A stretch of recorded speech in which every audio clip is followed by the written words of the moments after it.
ಬಾಬು ಜಗಜೀವನರಾಮ್ ಜಯಂತಿ ಆಚರಣೆ ಸಮಾನತೆ ಸಂದೇಶ. ನಮಸ್ಕಾರ, ನಾನು ಮಧುವಿಲಾಖೆ. ಎಂಟಿವಿ ವೀಕ್ಷಕರಿಗೆ ಸ್ವಾಗತ.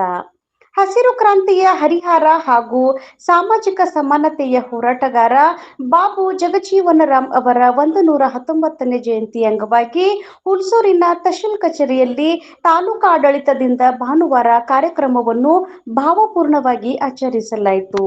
ಕಾರ್ಯಕ್ರಮದಲ್ಲಿ ತಹಶೀಲ್ದಾರ್ ಶ್ರೀ ಶಿವಾನಂದ ಮೇತ್ರೆ ಅವರು ಮಾತನಾಡಿ, ಡಾಕ್ಟರ್ ಜಗಜೀವನರಾಮ್ ಅವರು ಉಪ ಪ್ರಧಾನಮಂತ್ರಿ ಸೇರಿದಂತೆ ಗೃಹ ರಕ್ಷಣಾ ಹಾಗೂ ಕಾರ್ಮಿಕ ಸಚಿವರಾಗಿ ದೇಶಕ್ಕೆ ಮಹತ್ತರ ಸೇವೆ ಸಲ್ಲಿಸಿದ್ದಾರೆ ಎಂದು ಹೇಳಿದರು.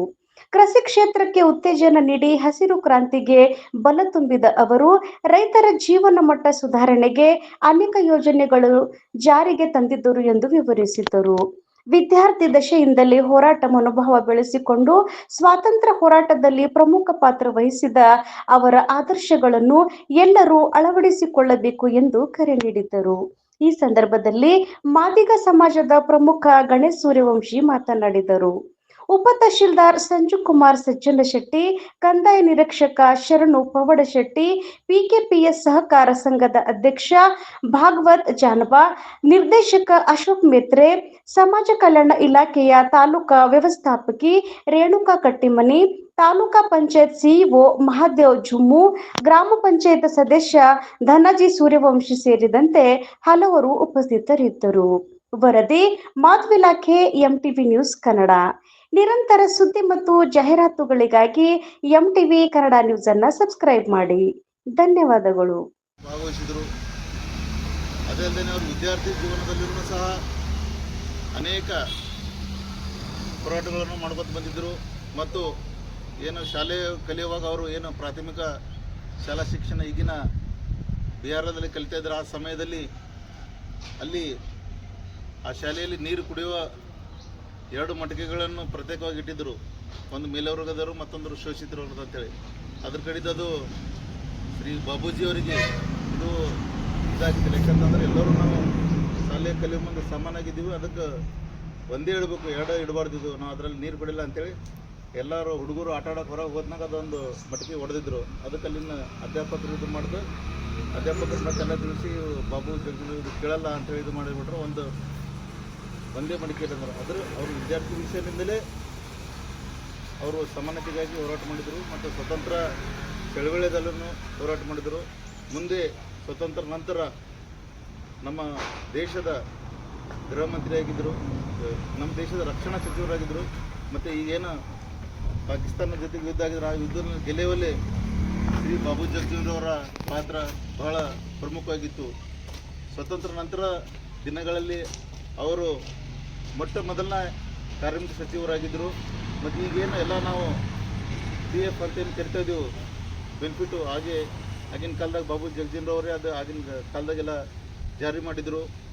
ಮತ್ತು ಇನ್ನೊಂದು ಏನಾದರೂ ನಮ್ಮ ದೇಶ ಸ್ವತಂತ್ರ ನಂತರ ಆಹಾರ ಸಮಸ್ಯೆ ಎದುರಿಸ್ತಾ ಇತ್ತು ಅವಾಗೆಲ್ಲ. ಅಂದ್ರೆ ಇಷ್ಟೊಂದು ಬರೋದಾಕಾರ ದೇಶ ಮತ್ತು ಜನಸಂಖ್ಯೆಗೆ ನಮ್ಮಲ್ಲೇ ಅಷ್ಟೊಂದು ಉತ್ಪನ್ನ ಮಾಡೋವಾಗ ನಮಗೆ ಕೆಪಾಸಿಟಿ ಇದ್ದಿಲ್ಲ. ಡಾಕ್ಟರ್ ಬಾಬು ಜಗಜೀವನರಾಮ್ ಅವರ ದೂರದೃಷ್ಟಿ ಮತ್ತು ಏನು ನಮ್ಮ ಸ್ವಾಮಿನಾಥನವರ ಜೊತೆ ಗೂಡಿ ನಮ್ಮ ಭಾರತದ ಏನು ಆಹಾರ ಹಸಿರು ಕ್ರಾಂತಿ ಆಹಾರದಲ್ಲಿ ನಾವು ಸ್ವಾವಲಂಬನೆ ಮಾಡಿದೆವು.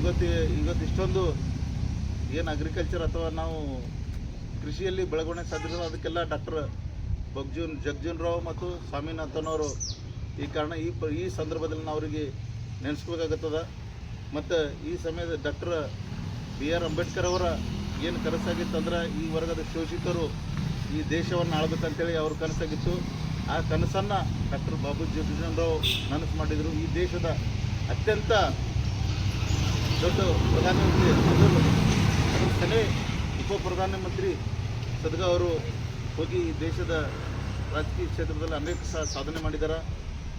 ಮತ್ತು ಅವರು ಏನು ಹಾಕಿಕೊಂಡ ಮಾರ್ಗಗಳು ನಮ್ಮ ಯುವಕರಿಗೆ ನೋಡ್ರಿ ಎಲ್ಲ ಅಂದರೆ ಸುಮಾರು ಅವರು ಸ್ವತಂತ್ರ ಪೂರ್ವದಾಗೂ ಸಹ ಅಷ್ಟೊಂದು ಶೋಷಣೆ ಇದ್ದಾಗೂ ಸಹ ಶಾಲೆ ಕಲ್ತು, ಬನಾರಸ್ ವಿಶ್ವವಿದ್ಯಾಲಯ ಇರ್ಬೋದು ಅಥವಾ ಇಲ್ಲಿ ನಮ್ಮ ಕಲ್ಕತ್ತಾದ ವಿಶ್ವವಿದ್ಯಾಲಯ ಸಹ ಕಲ್ತು ಈ ದೇಶಕ್ಕೆ ಅವರು ಒಂದು ಮಹಾನ್ ಕೊಡುಗೆ ನೀಡಿದ್ದಾರೆ. ಅದಕ್ಕೆ ನಾವು ಯುವಕರಿಗೆ ಏನು ಕೇಳ್ಕೊತಿದ್ರೆ ತಾವೂ ಸಹ ವಿದ್ಯೆಗೆ ಜ್ಞಾನಾರ್ಜನೆಗೆ ಹೆಚ್ಚಿನ ಮಹತ್ವ ಕೊಟ್ಟು ಬಾಬು ಜಗಜೀವನರಾವ್ ಅವರ ಏನು ನಡೆದ ಹೋದ ಮಾರ್ಗದ ಆನಂದದಿಂದ ತಾವು ಎಲ್ಲ ಸಹ ಭಾಗವಹಿಸ್ತೀರ ಅಂತ ತಿಳಿಸುತ್ತಾ ತಾವು ಇಲ್ಲಿಗೆ ಆಗಮಿಸಿ ನಮ್ಮ ಬಾಬು ಜಗಜೀವನ ಜಯಂತಿಗೆ ಶೋಭೆ ತಂದಿದ್ದಕ್ಕೆ ತಮ್ಮೆಲ್ಲರಿಗೂ ತುಮಕೂರು ತಾಲೂಕು ಆಡಳಿತ ಮತ್ತು ಸಮಾಜ ಕಲ್ಯಾಣ ಇಲಾಖೆ ವತಿಯಿಂದ ತಮಗೆಲ್ಲ ಹೃತ್ಪೂರ್ವಕ ವಂದನೆಗಳನ್ನು ತಿಳಿಸುತ್ತಾ ನಾನು ಮಾತು ಮುಗಿಸುತ್ತೇನೆ.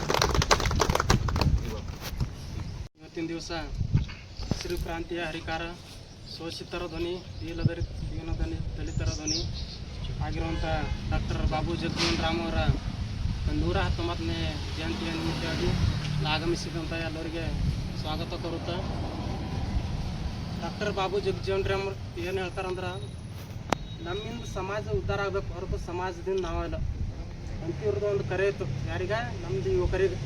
ಆದರೆ ಈ ಹಿಂದಿನ ದಿನಮಾನದ ಒಂದು ಪ್ರೇರಣೆ ಆಗ್ತಾಯಿದೆ. ಹಾಗೂ ಒಂದು ಡಾಕ್ಟರ್ ಬಾಬು ಜಗಜೀವನ್ ರಾಮ್ ಅವರು ಅಂದಿನ ಕಾಲದಂದು ಉಪ ಪ್ರಧಾನಿಯಾಗಿ ಒಂದು ಕಾಲದಾಗ ಏನಾಗಿತ್ತು, ಒಂದು ಆಹಾರಕ್ಕಾಗಿ ಒಂದು ಇದು ಆಗಿತ್ತು.